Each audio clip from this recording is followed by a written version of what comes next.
Doctor Joseph Mosaganti engineering కాలేజీలో ప్రిన్సిపల్గా పనిచేసి MTech PhD చేసి క్రైస్తవ కమ్యూనిటీకి నేను ఎంతో కొంత సేవ చేస్తానని ప్రజాక్షేత్రంలోకి రావడం జరిగింది.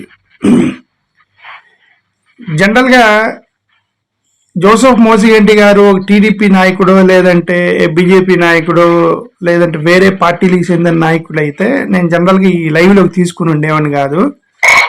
కానీ జోసెఫ్ మోసిగంటి గారు యాక్చువల్గా వైసీపీ క్రిస్మస్ సెలబ్రేషన్స్ అప్పుడు మా గౌరవ ముఖ్యమంత్రి వైఎస్ జగన్మోహన్ రెడ్డి గారి తనకి ఎమినెంట్ క్రిస్టియన్ అవార్డు కూడా ఇవ్వడం జరిగింది.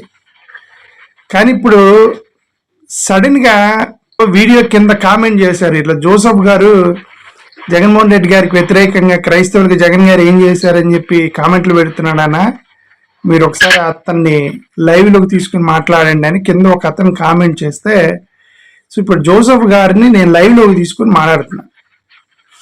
కింద కామెంట్ చేసినటువంటి నా వ్యూవర్స్ యొక్క కోరిక మేరకు అతను లైవ్లోకి తీసుకుని మాట్లాడుతున్నా. అతను జోసెఫ్ గారు బాధ ఏందో విందాం ఒకసారి. జోసెఫ్ గారు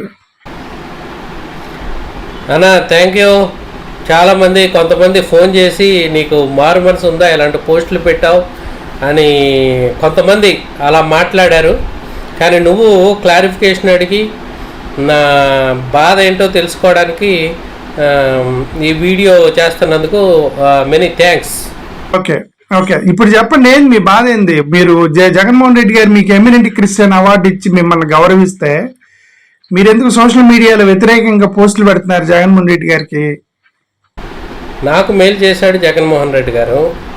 జగన్మోహన్ రెడ్డి గారి చేతుల మీదుగా అవార్డు తీసుకున్నాను. కానీ నా కమ్యూనిటీ, నా బాధ ఏంటంటే నా కోసం కాదు కానీ నా కమ్యూనిటీ కోసం నేను ఆ పోస్టు పెట్టడం జరిగింది. అన్న నా బాధ ఏంటంటే మా క్రిస్టియన్ కమ్యూనిటీకి చట్టసభలో ప్రాతినిధ్యం ఉంటే, అటు చట్టసభలు అంటే ఎమ్మెల్సీ కానీ రాజ్యసభ ఎంపీ కానీ వాటిల్లో ప్రాతినిధ్యం ఉంటే అటు కమ్యూనిటీకి ఇటు ప్రభుత్వానికి మంచి పేరు వస్తుంది, సమస్యలను ప్రభుత్వం దృష్టికి తీసుకెళ్ళడానికి అవకాశం ఉంటుందనే ఉద్దేశంతో ఫస్ట్ పాయింట్ నాది. క్రిస్టియన్ కమ్యూనిటీ చట్టసభల్లో ప్రాతినిధ్యం అంటే ఓవరాల్ క్రిస్టియన్స్ గురించి మాట్లాడుతున్నారా, లేదంటే ఓన్లీ బీసీసీ అనే కమ్యూనిటీ గురించి మాట్లాడుతున్నారా? అన్నా నేను ఓవరాల్ క్రిస్టియన్ కమ్యూనిటీ గురించి మాట్లాడుతున్నాను. మరి అలాగైతే ఇప్పుడు చట్టసభలో ప్రాతినిధ్యం లేదంటే చాలా మంది ఉన్నారు కదా క్రిస్టియన్స్. తానేటి వనిత గారు క్రిస్టియనే, నందిగాం సురేష్ గారు క్రిస్టియనే, మరుగు నాగార్జున గారు, మోషన్ రాజు గారు, వీళ్ళందరూ క్రిస్టియన్సే కదా. అన్న వాళ్ళ క్రిస్టియన్స్ చర్చ్ క్రిస్టియన్ బ్యాక్గ్రౌండ్ ఉండొచ్చేమో కానీ వాళ్ళు మొత్తం రాష్ట్రం మొత్తానికి మంత్రులు ఎమ్మెల్యేలు, ఒక వర్గానికి కాదు వాళ్ళు. ఫస్ట్ ఆఫ్ ఆల్ ఈ రిప్రజెంటేటివ్స్ ఎవరైతే ఉన్నారో వాళ్ళు నియోజకవర్గాల్లో ఎమ్మెల్యేలుగా గెలవటం అనేది అది ఇంపార్టెంట్. ఎమ్మెల్యేలుగా గెలిచారు వాళ్ళందరూ, ఆ తర్వాత మంత్రులు అయ్యారా లేకపోతే ఎమ్మెల్యేలుగా ఉన్నారా అనేది అదంతా డిఫరెంట్ ఇష్యూ. అసలు మంత్రులని తీసిపడేయండి పక్కన. Okay, first of all they all are MLAs. Okay, ఒక నియోజకవర్గంలో క్రిస్టియన్లు, హిందువులు, ముస్లింలు, రెడ్డి, కమ్మ, మాల, మాదిగ, ఎరిగల, యానాద, రైట్, యాదవ, గొల్ల వీళ్ళందరూ వేస్తే కదా ఒక ఎమ్మెల్యే గెలిచేది నియోజకవర్గంలో. క్రైస్తవులు మాత్రం వేస్తే గెలవలేదు వాళ్ళు. అలాంటప్పుడు ఇప్పుడు వాళ్ళ నియోజకవర్గంలో అందరి చేత ఓట్లు వేయించుకుని ఎమ్మెల్యేలు అయ్యారు. వాళ్ళ శక్తి మేరకు వాళ్ళు ఏదో వాళ్ళ కెపాసిటీ మేరకు వాళ్ళు హెల్ప్ చేస్తారు కదా కమ్యూనిటీకి. మీ బాధ ఏంది ఇంతకే? ఒకట్లేదు, లేకపోతే మాకు వాయిస్ వినపట్లేదు. ఇప్పుడు చర్చ్ ఎక్కడో కూల్చారు, అక్కడికి వచ్చి వాయిస్ ఇవ్వడానికి వాళ్ళకి అంత టైం మనం చూస్తున్నాం. మీరే చూడండి ఎక్కడన్నా వాయిస్ వస్తుందా? జోసెఫ్ గారు ఇప్పుడు ఈ క్రిస్టియన్ బ్యాక్గ్రౌండ్ ఉన్న ఎమ్మెల్యేలు, ఎంపీలు, ఎమ్మెల్సీలు వీళ్ళందరూ వచ్చి మీ చర్చిని దాడి చేస్తే మీ దగ్గరకు వచ్చి మీకు సంఘీభావం తెలిపి మీ తరఫున కొట్లాడాలని మీరు ఎక్స్పెక్ట్ చేస్తున్నారా? అవును, మా వాయిస్ని, మా సమస్యలని ప్రభుత్వం దృష్టికి తీసుకెళ్ళాలి, మాకు సంఘీభావం తెలిపి అని ఎక్స్పెక్ట్ చేస్తున్నాం. ఇప్పుడు జనరల్గా ఈ మత గొడవలు లేచినప్పుడు రెండు గ్రూపులు ఇన్వాల్వ్ అవుతాయి. ఇప్పుడు మీ చర్చ్ మీద దాడి జరిగారంటే అవతల హిందుత్వ గ్రూప్ ఇన్వాల్వ్ అయిందనే కదా అర్థం. ముస్లిమ్స్ కానీ హిందువులు కానీ ఎవరో ఒక వేరే రిలీజియన్ ఇన్వాల్వ్ అయిందనే కదా అర్థం. మరి అలాంటప్పుడు ఒక 10 మంది క్రిస్టియన్ ఎమ్మెల్యేలు ఉన్నారనుకోండి, ఒక 10 మంది క్రిస్టియన్ ఎమ్మెల్యేలు ఉన్నారు. ఈ 10 మంది వచ్చి మీ చర్చి దగ్గర మీ తరపు నిలబడితే మిగతా 165 మంది ఎమ్మెల్యేలు హిందువుల తరపు నిలబడితే అప్పుడు పరిస్థితి ఏంటి? అది కాదన్నా, ఇదేదో వర్గ ఇది కాదు, న్యాయం జరగాలి. ఇప్పుడు సపోజ్ అవన్నీ లోకల్ పోలీస్ స్టేషన్లు, మీలాంటి కార్యకర్తలు ఆర్గ్యుమెంట్స్, నాలాంటి మీలాంటి మన ఆర్గ్యుమెంట్స్ మనం అన్ని చేస్తున్నాం కదా. ఇప్పుడు ఒక చర్చి అంటే నేను నా ప్రశ్న సింపుల్ ప్రశ్న ఏంటంటే, ఒక చర్చి కూల్ చేశారని చెప్పి ఒక క్రైస్తవ ఎంపీ వచ్చి నీ తరపు నిలబడితే ఆ ఎంపీ గెలవటానికి హిందువులు కూడా ఓటేసి ఉంటారు కదా అతనికి. మళ్ళీ అతను పోటీ చేయాలి అదే నియోజకవర్గంలో, హిందువులు కూడా ఓటేయాల్సి వచ్చింది ఆయనకి. మరి అలాంటప్పుడు చేసుకుంటూ పోవాలి. పోలీస్ స్టేషన్లు ఉన్నాయి, న్యాయ వ్యవస్థల్ని ప్రభుత్వ సంస్థలు హెల్ప్ తీసుకుంటూ మిమ్మల్ని ప్రొటెక్ట్ చేసుకుంటూ పోవాలి. కానీ రాజకీయ నాయకులు వచ్చి ఒక మతానికి అండగా నిలబడి మాట్లాడాలని కోరుకుంటే ఏమవుతుందంటే వాళ్ళకి టెక్నికల్ 2 ప్రాబ్లమ్స్. ఒకటి, వాళ్ళ నియోజకవర్గంలో హిందువులు ముస్లిమ్స్ కూడా ఓటేస్తే వాళ్ళు గెలిచేది, క్రిస్టియన్స్ మాత్రం వేస్తే గెలవరు కదా వాళ్ళు. నేను ఒక సర్వే పెట్టాను, ఆ సర్వేలో 70 to 80% క్రిస్టియన్ కమ్యూనిటీకి ఈ నామినేటెడ్ పోస్టులో ఉన్న వాళ్ళు తెలియదంట. చూడండి మరి, 70 to 80% క్రిస్టియన్ కమ్యూనిటీకి. కోఆప్టెడ్ ఎంపీటీసీ మీకు తెలుసా, మీ మండలంలో ఉన్నాడంటే మాకు తెలియదండి, ఆ పోస్ట్ ఉందనే మాకు తెలియదండి అంటున్నారు మా కమ్యూనిటీ. ఒక పబ్లిక్ రిప్రజెంటేటివ్ ఎలక్టెడ్ ఎమ్మెల్యే కానీ ఎంపీ కానీ గవర్నమెంట్ ఉద్యోగి కానీ ఐఏఎస్ ఆఫీసర్ కానీ they work for the government, not for the community. We should ఈ రెండింటి మనం డిఫరెన్షియేట్ చేయాలి. ఒకటే, గవర్నమెంట్ రిప్రజెంటేటివ్స్ కానీ కోఆపరేటివ్ మెంబర్స్ కానీ ఎమ్మెల్యేలు కానీ ఎంపీలు కానీ వీళ్ళందరూ కూడా గవర్నమెంట్ తరపున పనిచేస్తారు, కమ్యూనిటీ తరపున పనిచేయరు. కమ్యూనిటీ తరపున అంటే ఇప్పుడు మీ చర్చిలో నీళ్ళు అయిపోయినాయి అనుకోండి వాటర్ ట్యాప్ లో, వాళ్ళేం వచ్చి నీ చర్చిలో నీళ్ళు వేయరు. ఓకే, వాళ్ళు ఏం చేస్తారు, గవర్నమెంట్ లిస్ట్ ప్రకారం పలానా చర్చికి గవర్నమెంట్ తరపున వర్క్ ఏమైనా ఉంటే గవర్నమెంట్ తరపున చేస్తారు తప్ప కమ్యూనిటీ తరపున చేయరు. వాళ్ళ రెస్పాన్సిబిలిటీ పబ్లిక్ రిప్రజెంటేటివ్స్. ఓకే, ఇప్పుడు మీరు ఏం ఎక్స్పెక్ట్ చేస్తున్నారంటే మా చర్చిలు మీరు గవర్నమెంట్ దగ్గర సపోజ్ మేము పోలీస్ స్టేషన్కి వెళ్ళాం, మాకు న్యాయం జరగలేదు, ఎక్కడికి వెళ్ళాలి చెప్పండి? పోలీస్ స్టేషన్కి వెళ్ళారు కదా, పోలీసులు చేస్తారు కదా న్యాయం. న్యాయం చేయలేదు, జరగలేదు. మీ లోకల్ ఎమ్మెల్యే దగ్గర పోవాలి మీరు. అప్పుడు సుమారు 12,000 ఎయిడెడ్ స్కూల్స్కి ఎయిడ్ నిలిపేశారు. గవర్నమెంట్ ఎయిడెడ్ స్కూల్స్ కి ఏమని నోటీస్ ఇచ్చి టీచర్ను ఉపసంహరించుకున్నారు, ఏ కారణంతో ఉపసంహరించుకున్నారు మీకు తెలుసా? అదే నేను అంటున్నా, ఎక్కడన్నా సమస్య ఉంటే అరే మరి జనరల్ గా మాట్లాడకండి, స్పెసిఫిక్ గా డిస్కషన్ కాదు కదా. అరే డిస్కషన్ వచ్చినప్పుడు మీరు సబ్జెక్ట్ పట్టుకొని రావాలి జోసెఫ్ గారు. మీరు గవర్నమెంట్ ఏమి నోటీస్ సర్వ్ చేసి టీచర్ ని విత్డ్రా చేసుకున్నారు? What is the reason the government shown in the circular? మీకు తెలియదు, మీకు స్కూల్ లేదు, మీకు ఆ నోటీస్ కూడా తెలియదు, ఏదో వాట్సాప్ లో పట్టుకుని వచ్చేసారు. దాన్ని ప్రార్థన చేసుకోవడానికి చర్చ కట్టుకుంటుంటే వేరే వాళ్ళు వచ్చి అబ్జెక్షన్ పెడుతున్నారు పంచాయతీలో. ఆ పంచాయతీ వాళ్ళేమో వాళ్ళు అబ్జెక్షన్ పెడుతున్నారు కదా, మేము ఇవ్వలేమంటున్నారు.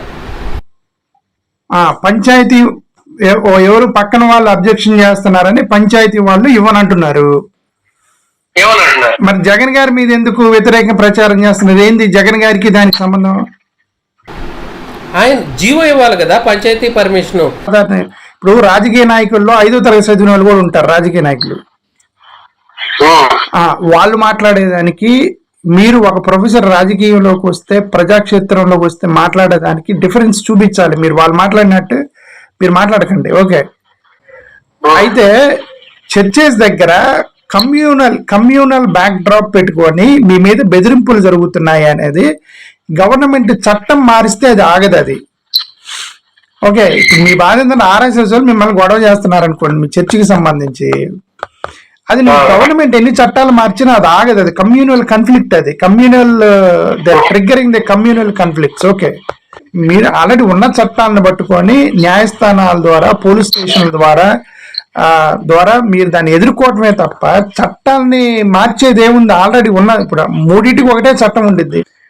వినండి, ఆ జీవో లేనప్పటికీ మిమ్మల్ని ఇబ్బంది పెడుతున్నారంటే it doesn't belong to the government. Okay, అది గవర్నమెంట్కి సంబంధం లేకుండా లోపల కమ్యూనల్ ట్రిగరింగ్ జరుగుతుంది, కమ్యూనల్ ఒకరినొకరు రెచ్చగొట్టుకోవడం జరుగుతుంది. ఓకే, అది గవర్నమెంట్ చట్టాలకు సంబంధం లేకుండా జరుగుతుంది, బియాండ్ ది గవర్నమెంట్ సర్క్యులర్స్ ఇవన్నీ జరుగుతుంది. ఓకే, అది కమ్యూనల్ కాన్ఫ్లిక్ట్ గా కమ్యూనల్ ట్రిగర్ గానీ మనం చూడాలి. కానీ జగన్ గారిని తిడితే ఏమొచ్చింది నీకు? రిలీజియస్ వర్షిప్ ఇన్స్టిట్యూషన్స్ యాక్ట్ ఏదో ఉండిద్ది, మొత్తం మూడింటికి ఒకటే చట్టం ఉండిద్ది. ఓకే, ఒకవేళ అది వైలేషన్ అయింది అనుకోండి, కమ్యూనల్ ట్రిగరింగ్ జరిగి అక్కడ వైలేషన్ అయింది అనుకోండి, మిమ్మల్ని ఎవరో బెదిరించారనుకోండి, ఇప్పుడు జగన్ గారు ఓకే మీరు అట్లా బెదిరించడానికి లేదు, ఎన్ఓసి దగ్గర బెదిరించడానికి లేదని ఒక సర్క్యులర్ ఇచ్చారనుకోండి జగన్ గారు, రేపొద్దున నీళ్ళ ట్యాంక్ దగ్గర గొడవ పడతారు, మళ్ళీ నీళ్ళ ట్యాంక్ దగ్గర గొడవ పడకూడదు ఇంకొక జీవో ఇస్తారు, రేపొద్దున పొలాల దగ్గర కూర్చొని మీతో గొడవ పడతారు, మళ్ళీ అక్కడ ఇంకెన్ని సర్క్యులర్లు ఇస్తారు ఇట్లా గొడవ పడ్డ ప్రతిసారి. అందుకని వీటన్నిటికి కలిపి ఒకటే చట్టం ఉండిద్ది, ఒక యాక్ట్ ఉంది, ఒక చట్టం ఉంది, రాజ్యాంగం ఉంది, దాన్ని పట్టుకొని మీరు కోర్టుల్లో న్యాయస్థానాల్లో కొట్లాడుతూ ఉండాలి. వాళ్ళకి కూడా నువ్వు చర్చికి వెళ్తున్నావు కాబట్టి నీకు బీసీ సర్టిఫికేట్ రాదు అంటున్నారు. రీసెంట్ గా ఏపీ ప్రభుత్వము ఒక చిన్న సర్క్యులర్, ఒక చిన్న జీవో పంపించింది. దాని ప్రకారం ఏంటంటే, ఆ జీవో ప్రకారం ఏంటంటే, ఒకసారి సర్టిఫికేట్ ఉన్న వాళ్ళకి వితౌట్ ఎనీ ఎంక్వైరీ మీరు సర్టిఫికేట్లు ఇచ్చేయండి అని ఒక నెల క్రితం ఒక జీవో పంపించిందని నాకు ఒక సహోదరుడు చెప్పాడు, నేనేది చూడలా. ఓకే, ప్లస్ విశాఖపట్నం నుంచి మన ప్రశాంత్ ఎప్పాక ఫోన్ చేశాడు ఒకసారి నాకు, అన్న నాకు 6 నెలలు సర్టిఫికేట్ సతాయించి ఇదిగో చూడు నేను పెట్టిన 1 గంటలో సర్టిఫికేట్ ఇచ్చారన్నా అని చెప్పాడు నాకు. అంటే దాని రిలేటెడ్ ఏదో వాళ్ళు రెక్టిఫై చేసి ఉంటారు. ఓకే, మేబీ నీకు ఆ సమాచారం వచ్చి ఉంటారు. ఓకే, నెక్స్ట్ చెప్పు. నెక్స్ట్ ప్రతి మండలానికి సమాధుల స్థలాలు, క్రిస్టియన్ కమ్యూనిటీకి సమాధుల స్థలాలు ఇవ్వాలి. ఇప్పుడు ఇవన్నీ వాళ్ళందరూ డిస్కస్ చేసి ఉంటారు కదా సీఎం గారితో. క్రిస్టియన్ మైనారిటీ సెల్ ఉంది, క్రిస్టియన్ మైనారిటీ సెల్ అవును, మరి మాకు అవుట్పుట్ ఇవ్వట్లేదు కదా. ఇవ్వట్లేదండి, మీకు వచ్చి చెప్తారేంటి వాళ్ళు? ఇవన్నీ వాళ్ళ మధ్య పెద్దల మధ్య జరుగుతుంది. మన ఇద్దరు చిన్నపిల్లలు జోసెఫ్ అన్న, మన ఇద్దరు ఎంత మాట్లాడుకునే వేస్ట్ ఇది. ఓకే, వెళ్ళండి మాటలు, వాళ్ళు ఏం మాట్లాడారు నీకు వచ్చి చెప్పు, నీకు రిపోర్ట్ ఇవ్వాలా వాళ్ళందరూ? సమాజానికి ఇవ్వాలి కదా, కమ్యూనిటీకి ఇవ్వాలి కదా. కమ్యూనిటీకి ఏంది అక్కడ ఎవరు కమ్యూనిటీకి ఎందుకు? ఆ జీవో వచ్చినప్పుడు కమ్యూనిటీకి తెలిసిద్ది, అంతవరకు తెలియదు.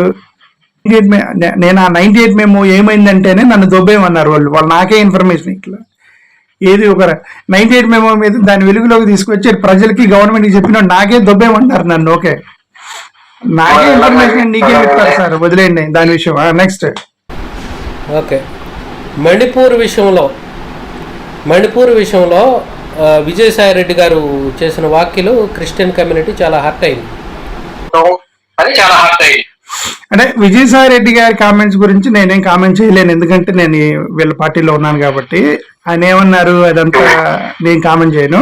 ఉన్న జ్ఞానం ఏంటి, నేను ఇదే ఆలోచిస్తాను. ఎక్కడో మణిపూర్లో క్రైస్తవుల్ని గొడవ చేశారని చెప్పి మణిపూర్ క్రైస్తవుల కోసం వీళ్ళు గొడవ పెట్టుకుంటే, ఇక్కడ రాష్ట్రంలో హిందువులు ముస్లింలు మొత్తం 5 కోట్ల మంది జనాభా ఆల్రెడీ అప్పుల్లో ఉన్న రాష్ట్రాన్ని గబ్బు చేస్తారనుకున్నారు. ఎక్కడో మణిపూర్లో జరిగితే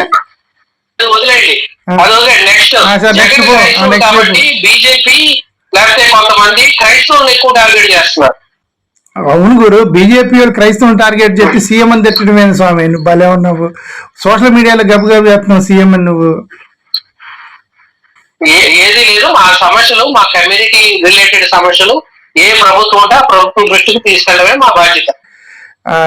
thank you for coming to my channel and speaking to me doctor Joseph గారు.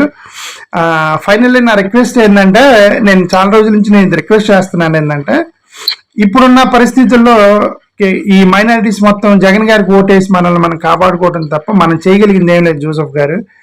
అంటే వాళ్ళు ముగ్గురు కలుస్తారు, బీజేపీ టీడీపీ జనసేన కలుస్తారా లేదా నాకైతే తెలియదు. ఒకవేళ కలవపోయినా సరే ప్రస్తుతం ఉన్న పరిస్థితుల్లో కొంచెం మైనారిటీ సేఫ్గా ఉండాలంటే జగన్ గారే బెటరు. కాబట్టి మీకేమన్నా ప్రాబ్లమ్స్ ఉంటే మనం గవర్నమెంట్తో తేల్చుకుందాం, 100% గవర్నమెంట్ని అడుగుదాం, గవర్నమెంట్ దగ్గరికి వెళ్ళి చేసుకుందాము. బట్ ఈ ఎలక్షన్స్కి మైనారిటీస్ని, క్రిస్టియన్స్ని, ముస్లిమ్స్ని, ఎస్సీ ఎస్టీ బీసీ అందరూ కూడా జగన్ గారికి ఓటేసే విధంగా మీరు ప్రయత్నం చేయండి. ఎలక్షన్ అయిపోయేంత వరకు సీఎం గారికి వ్యతిరేకం పెట్టే పోస్టులను ఆపండి. Okay, thank thank you you Ramesh. Thank you Joseph గారు.